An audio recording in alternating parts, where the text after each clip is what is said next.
Neck line ഡ്രാഫ്റ്റിങ്ങിനകത്ത് ഇന്ന് round ഷേപ്പിൻ്റെ തന്നെ വേറൊരു ടൈപ്പ് ആണ് കാണിക്കുന്നത്.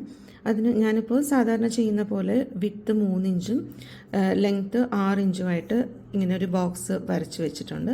സാധാരണ നമ്മൾ നെക്ക് ലൈൻ ഷേപ്പ് വരയ്ക്കുമ്പോൾ ഈ ഒരു ബോക്സിൻ്റെ അകത്താണ് വരയ്ക്കാറ്.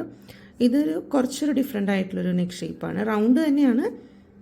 അപ്പോൾ അതിന് ചെയ്യേണ്ടത് ഈ 3 ഇഞ്ച് നമ്മളിവിടെ മാർക്ക് ചെയ്തതിനകത്ത് അകത്തേക്കായിട്ട് ഒരു 1/2 ഇഞ്ച് മാർക്ക് ചെയ്യണം ഇവിടെ. പിന്നെ ലെങ്ത്തിൻ്റെ മിഡ് പോയിൻ്റ് എടുക്കണം. ഇത് ലെങ്ത്ത് 6 ഇഞ്ചാണ് എടുത്തേക്കണേ, അതിൻ്റെ മിഡ് പോയിൻ്റ് എടുക്കണം.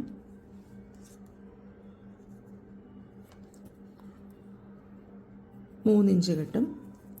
എന്നിട്ട് ചെയ്യേണ്ടത് ഈ മിഡ് പോയിൻ്റ്, ഈ ലെങ്ത്തിൻ്റെ മിഡ് പോയിൻ്റ് എടുത്ത് അവിടെ നിന്ന് പുറത്തേക്ക് ഒരു ഈ ബോക്സിൻ്റെ പുറത്തേക്ക് ഒരു 1/2 ഇഞ്ച് മാർക്ക് ചെയ്യുക.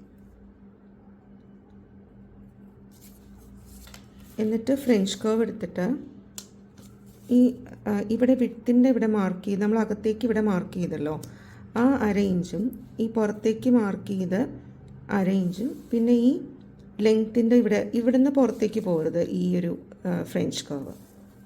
അപ്പോൾ ഫ്രഞ്ച് കർവ് ഇങ്ങനെ ഈ 3 പോയിൻ്റ്, അതായത് ഈ അകത്തേക്ക് മാർക്ക് ചെയ്ത് ഈ പോയിൻറ്റും ഇതും ഈ ഒരു ഇവിടെയും കൂടെ വെച്ചിട്ട് അതെവിടെയാണോ ഫ്രഞ്ച് കർവ് വരുന്നത് കറക്റ്റ് അതിങ്ങനെ വെച്ചിട്ട് മാർക്ക് ചെയ്യണം. അപ്പോൾ ഫ്രഞ്ച് കർവ് ഇവിടെ വെക്കുമ്പോഴത്തേക്കും ഈ 2 പോയിൻറ്റിൻ്റെ അവിടെ കറക്റ്റ് വന്നിട്ട് ഇവിടെ വരുമ്പോൾ നമ്മൾ വരയ്ക്കുമ്പോൾ ജസ്റ്റ് ഇവിടെ വന്ന് നിൽക്കണം, ഇവിടേക്ക് വരരുത്, ഈ മേളിലേക്ക് വരരുത്.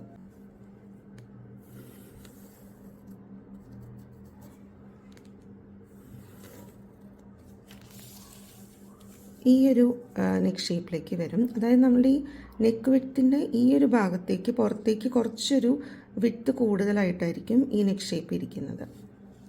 ഞാനത് കട്ട് ചെയ്യാം.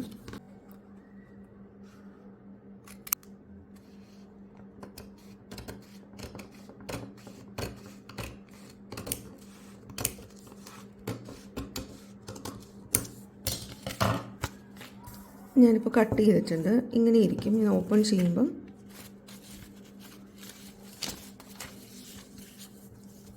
ചെയ്യുമ്പം ഇങ്ങനത്തെ ഒരു ഷേപ്പിൽ വരും. അതായത് ഇവിടെ വീതി കൂടുതലായിരിക്കും.